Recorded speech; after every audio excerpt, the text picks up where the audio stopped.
লঙ্কানদের বিপক্ষে হারলেও এখনও শেষ হয়ে যায়নি সুপার ফোরের স্বপ্ন। সমীকরণ বলছে এখনও বেশ ভালোই সম্ভাবনা আছে টাইগারদের সামনে। তার জন্য অবশ্য চেয়ে থাকতে হবে আফগানিস্তানের বিপক্ষে ম্যাচে। সেখানে ভালো করতে পারলেই হতে পারে বাজিমাত, সাথে মিলতে হবে পয়েন্ট টেবিলের হিসাব নিকাশ। সব মিলিয়ে বাংলাদেশের সুপার ফোরে ওঠার সমীকরণ নিয়ে বিস্তারিত জানবো রিপোর্টে। হংকংয়ের বিপক্ষে ম্যাচ জিতলেও শ্রীলঙ্কার বিপক্ষে আজ ব্যাটারদের পারফরমেন্স ছিল একেবারে নাজেহাল।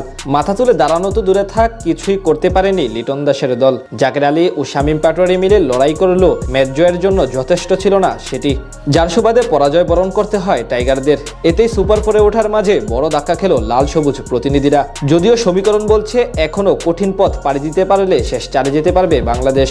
আকাশ সমান স্বপ্ন নিয়ে এশিয়া কাপ খেলতে গিয়েছিল বাংলাদেশ ক্রিকেট দল। প্রত্যাশা ছিল অন্তত সেমিফাইনালের পথ পাড়ি দিবে টাইগাররা। সেই মিশনে প্রথম লড়াইয়ে হংকংকে রীতিমতো উড়িয়ে দিয়ে শুভ সূচনা করেছিল লিটন বাহিনী। সেই ম্যাচ জয় পাওয়ার পর আজ লঙ্কানদের বিপক্ষে ম্যাচ নিয়েছিল পাহাড় সমান প্রত্যাশা, কিন্তু সেটা ধুলোয় উড়িয়ে দেয় ব্যাটারদের পারফরমেন্স। তাই এখন স্বাভাবিকভাবে সুপার ফোরে ওঠার পথ অনেকখানি কঠিন হয়ে গেল বাংলাদেশের জন্য। এবার এশিয়া কাপে টাইগাররা পড়েছে গ্রুপ অফ ডেথ খ্যাত বি গ্রুপে, যেখানে হংকং এবং আফগানিস্তানের সাথে নাম রয়েছে শ্রীলঙ্কা ও বাংলাদেশের। এখান থেকে 2 ম্যাচ খেলে ফেলেছে বাংলাদেশ। সেখান থেকে সমান সংখ্যক জয় পরাজয়ে লিটনদের পয়েন্ট এখন 2। অন্যদিকে প্রথম ম্যাচ জিতে 1 ম্যাচেই সমান পয়েন্ট তুলে নিয়েছে শ্রীলঙ্কা। বি গ্রুপের বাকি 2 দল হলো আফগানিস্তান এবং হংকং চায়না, যেখানে টুর্নামেন্টের উদ্বোধনী ম্যাচেই মুখোমুখি হয় তারা। সেখানে হংকংকে হারায় রাশিদ খানের দল। এরপর বাংলাদেশের বিপক্ষেও হারে তারা, অর্থাৎ টানা 2 ম্যাচ হেরে এরই মাঝে আসর থেকে এক প্রকার বাদ পড়ে গিয়েছে হংকং চায়না। তাদের পয়েন্ট -2.889। অন্যদিকে আফগানরা প্রথম ম্যাচ জিতে আছে বেশ শক্ত অবস্থানে। 1 ম্যাচ জিতে তাদের পয়েন্ট 2 এবং নেট রান রেট আছে 4.70। পয়েন্ট বিবেচনায় এখন 3 নম্বরে আছে টিম টাইগার্স। সেখানে উপরের 2 দলের সমান পয়েন্ট থাকলেও ম্যাচ খেলেছে একটি বেশি।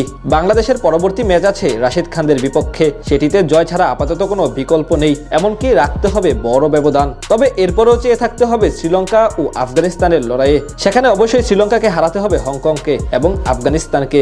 অর্থাৎ বাংলাদেশ যদি রাশিদ খানদের হারায় এবং শ্রীলঙ্কা যদি সবগুলো ম্যাচে জিতে, তাহলে টাইগাররা সুপার ফোরে উঠে পড়বে কোনো সমীকরণ ছাড়া। আবার যদি শ্রীলঙ্কা আফগানদের বিপক্ষে হেরে যায়, সেক্ষেত্রে আবার পরবর্তী ম্যাচে লিটনদের বড় জয় পেতে হবে নেট রান রেটের হিসাব মিলাতে। তাই স্বাভাবিকভাবে এখন টাইগারদের চেয়ে থাকতে হবে শ্রীলঙ্কার দিকে, পাশাপাশি শক্তভাবে পরবর্তী ম্যাচে কামব্যাক করতে হবে। এবার যদি এ গ্রুপের দিকে তাকাই, সেখানে অবশ্য হার্দিক পান্ডিয়ারা এবং পাকিস্তান দল আছে বেশ শক্ত অবস্থানে। 2 দলের সমান জয়ে আছে যথাক্রমে 1 ও 2 নম্বরে, যেখানে সূর্যকুমার যাদব বাহিনীর নেট রান রেট পজিটিভ 10.483। যদিও সমীকরণ বলছে এখনো কঠিন পথ পাড়ি দিতে পারলে শেষ চারে যেতে পারবে বাংলাদেশ।